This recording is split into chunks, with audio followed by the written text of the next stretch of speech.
बिस्मिल्लाहिर्रहमानिर्रहीम।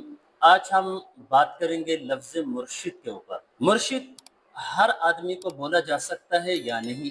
पहले ये लफ्ज़ मुर्शिद किनके लिए बोला जाता था, आजकल किसके लिए बोला जाता है? कहीं ऐसा तो नहीं कि इस लफ्ज़ को भी बदनाम करने की कोशिश हो रही है?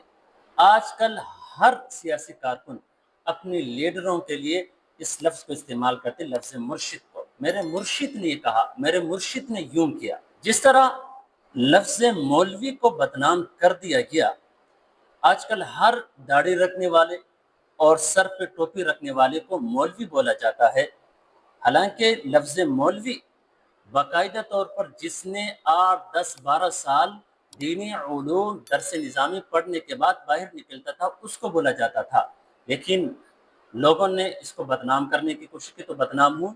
तो आजकल हर यानी जिसको पाकी नापाकी का इल्म ना हो, जिसको सूरह कौसर सूरह इखलास तक याद ना हो, बस उन्होंने सिर्फ दाढ़ी छोड़ दी और टोपी सर के ऊपर रख ली, भाई बोलो इसके लिए लफ्ज़ मौलवी।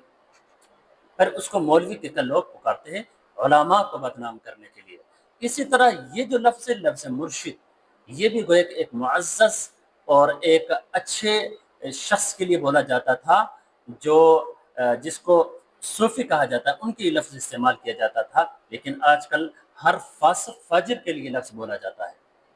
इस पर आज हम बात करेंगे।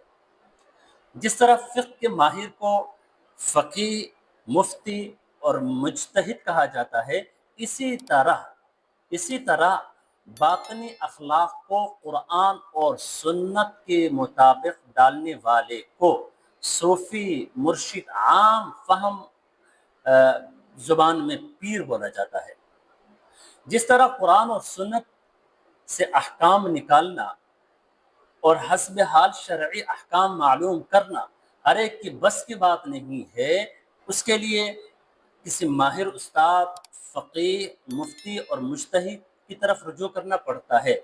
इसी तरह बातिनी अखलाक को कुरान और सुन्नत के मुताबिक डालना, ये भी एक नाजुक और मुश्किल तरीन मरहला है, जिसके लिए बस औकात बड़े मुजाहिदों, रियाजतों और नफ्सियाती इलाजों की ज़रूरत पेश आती है, जो किसी माहिर के बगैर ये मुमकिन नहीं है। इस नफ्सियाती इलाज और रहनुमाई का फरीज़ा पीर, मुर्शिद, सूफ़ी अंजाम देता है।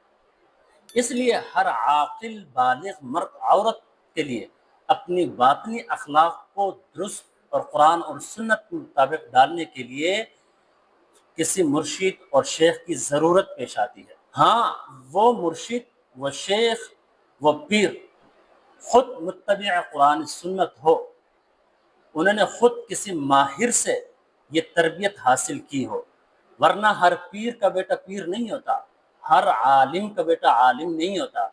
इसके लिए बाकायदा एक प्रोसेस से गुजरना पड़ता है। अगर आपको ये वीडियो अच्छी लगे तो लाइक, शेयर और सब्सक्राइब करना ना भूलिए। अल्लाह हाफ़िज़।